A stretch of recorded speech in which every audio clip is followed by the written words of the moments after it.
Hello everyone. Today we are going to start our unit number 5. There are two parts of unit number 5. The first one is laser and the second one is optical fibers.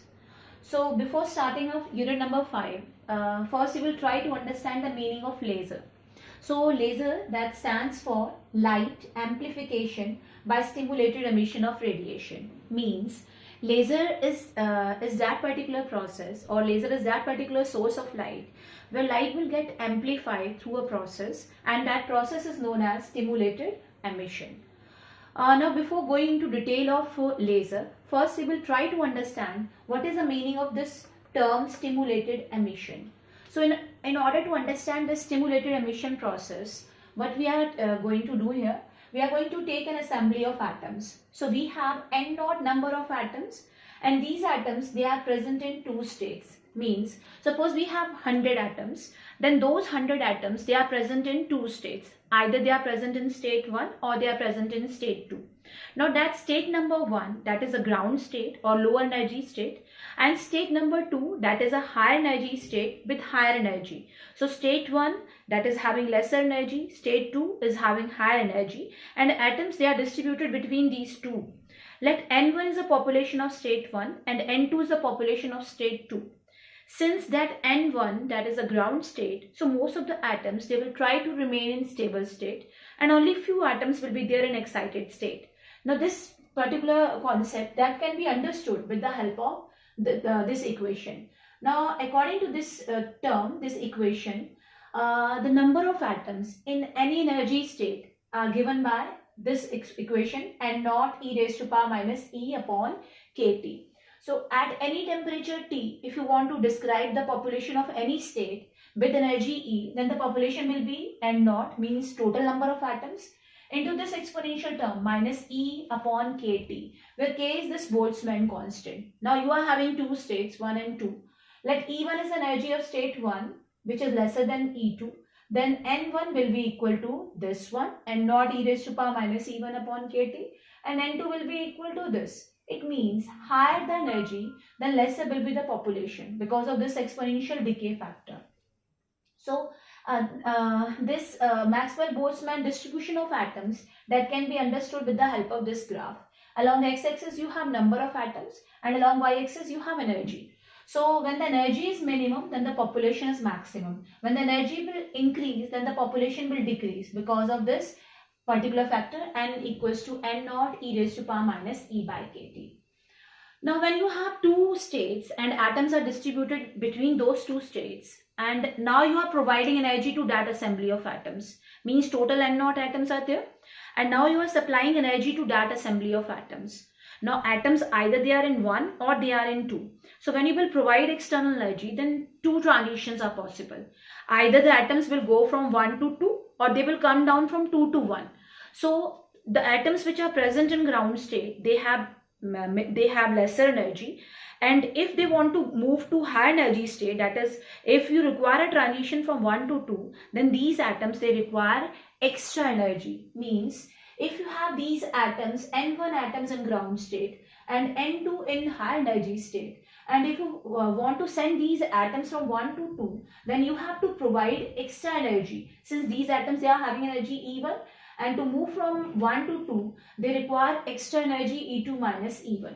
So if photons of energy E2 minus E1, they will strike over these atoms, then these atoms can absorb those photons, and then they can move from 1 to 2.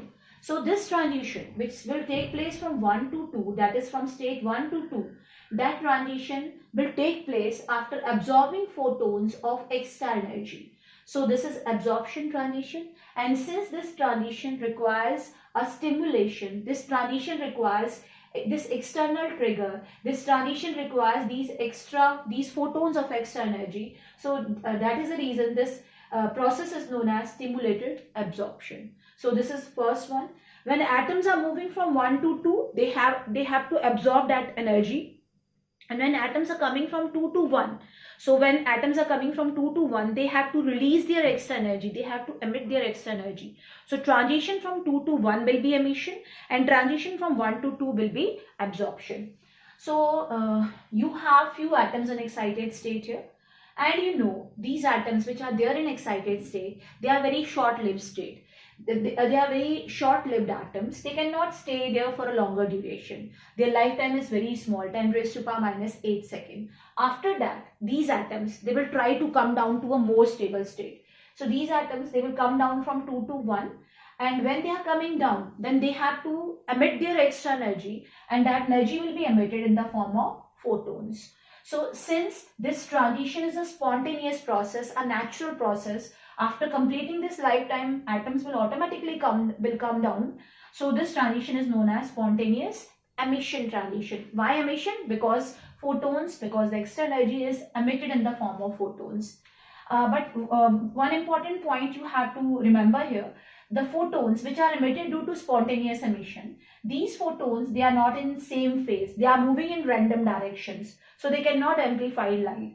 So this is the second process. First one is absorption, when atoms are moving from 1 to 2. Second one is emission process, and that is spontaneous emission, because naturally, automatically atoms are coming down. The third one, which is mainly responsible for the amplification of light in laser, that process is stimulated emission. Now you know, you have few atoms in excited state, and these atoms can stay there for 10 raised to power minus 8 seconds. Now suppose before the completion of that lifetime of 10 raised to power minus 8 seconds, this photon of energy E2 minus E1, this photon is interacting with this excited atom. Means this excited atom which is present here, that is interacting with a photon of energy E2 minus E1, and because of that interaction, a transition is taking place from 2 to 1. Means, as you know, in chemistry you have some catalyst, and the role of catalyst is to change the rate of reaction, is to increase the rate of reaction. The role of this photon is also same. This atom can stay here for 10 raised to power minus 8 seconds.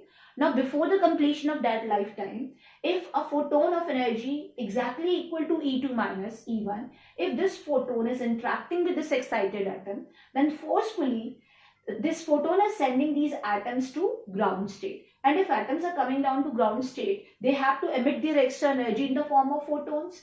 It means initially there was a photon which will trigger this transition. Then you have a photon which will be emitted due to transition from 2 to 1. It means initially there was a single photon. Now that photon will trigger this transition from 2 to 1. This is emission transition.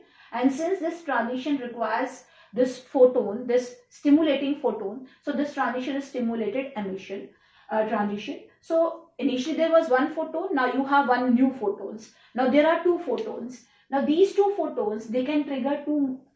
Initially there was one photon, as you can see here. Now because of this photon, you are getting one new photon. So now you have two photons. Now these two photons, they can interact with two more excited atoms here. And because of that interaction, they can trigger two more downward transitions. Means 2 will convert into 4, 4 will convert into 8. And that process of multiplication of photons will go on.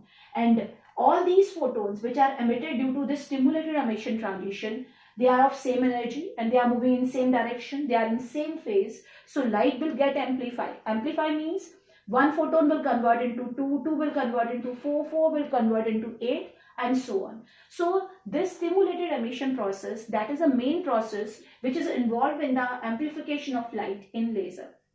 But you have to remember that without this spontaneous emission and stimulated emission, you cannot get without stimulated absorption and spontaneous emission, you cannot get stimulated emission process.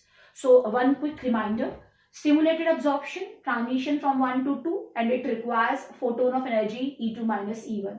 Spontaneous emission, transition from 2 to 1, automatic or natural transition after 10 raised to power minus 8 seconds. Stimulated emission transition from 2 to 1, but that will be a forceful transition. This photon will trigger this transition from 2 to 1. Thank you.